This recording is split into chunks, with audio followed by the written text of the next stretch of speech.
Delegated by President al-Assad, Minister of Presidential Affairs, takes part in the funeral of late Venezuelan President Hugo Chavez.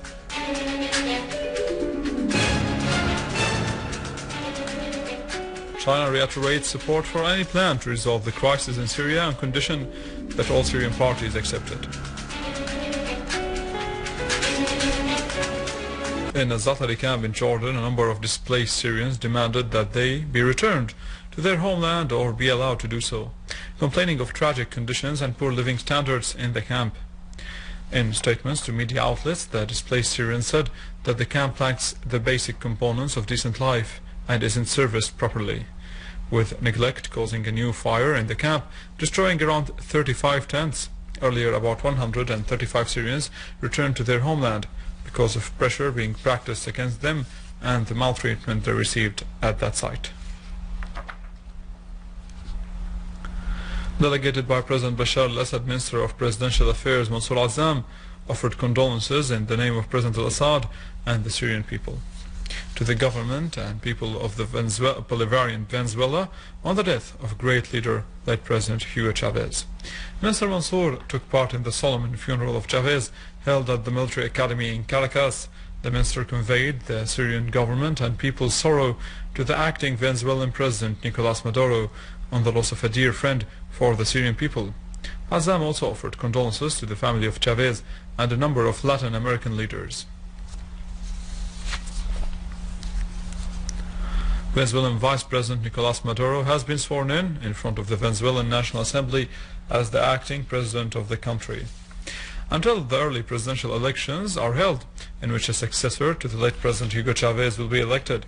The elections are scheduled to take place within 30 days. Maduro said after taking the oath, "We are ready to go to elections with self-confidence as we trust Venezuelan democracy."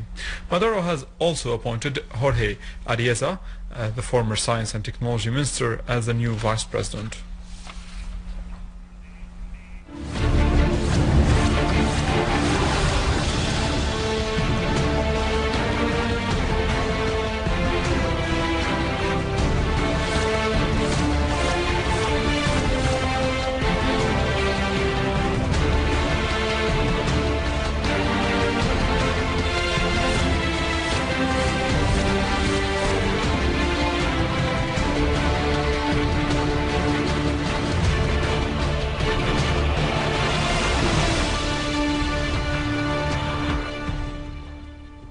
In field developments, units of the Syrian Arab Army inflicted heavy losses upon armed terrorist groups which tried to infiltrate from Lebanon into Syria across Khirbat Naimat and Jusiya sites in Homs countryside.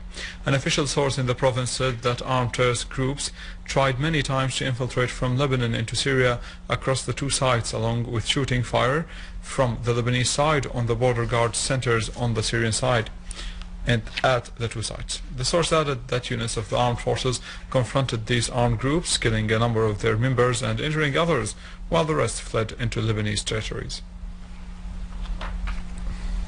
Units of the Syrian Arab Army carried out qualitative operations against terrorist gatherings in El-Jbeli and the Old Airport neighborhood in Deir ez-Zor city, killing a number of terrorists and injuring others. An official source said that terrorists Muhammad al-Marzouk and Ala Kamil Suleiman were identified among the dead.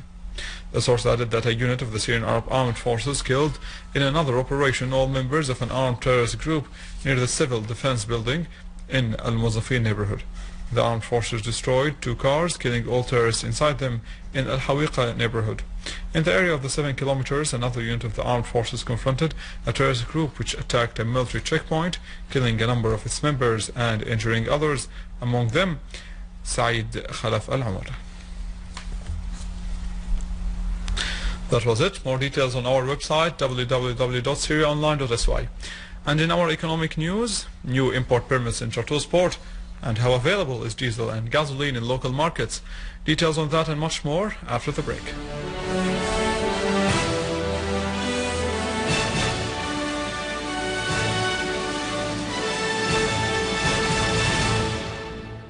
Good afternoon.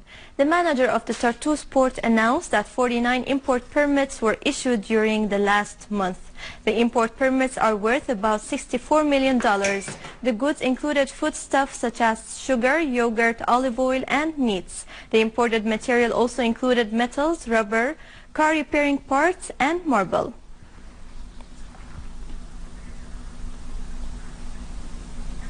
The Minister of Petroleum and Mineral Resources, Engineer Sulaiman Al-Abbas, asserted that gasoline and diesel are available in the local markets and that they supply the needs.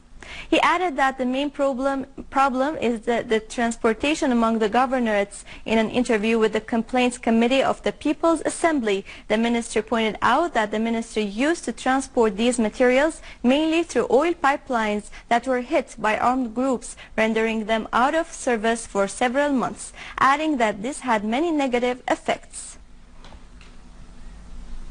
The transactions at the Damascus Securities Exchange were more than 213,000 shares, while the value of the transactions exceeded 78,996,000 Syrian pounds.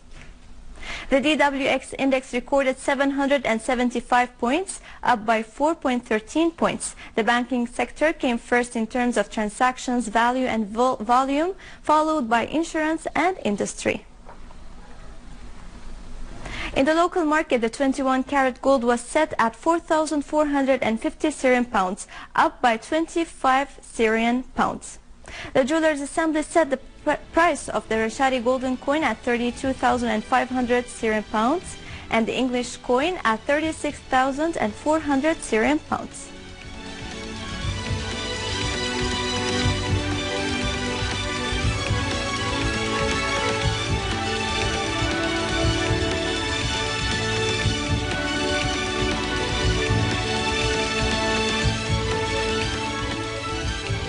The US dollar gained against the yen to the highest level since 2009 as the US employers added more jobs than forecasted last month. The greenback rose against its European counterpart as improving employment data contrasted with the euro area's record 11.9% unemployment rate during January. The yen dropped against all its 16 major counterparts as a governmental report showed that the Japanese current account deficit widened during January.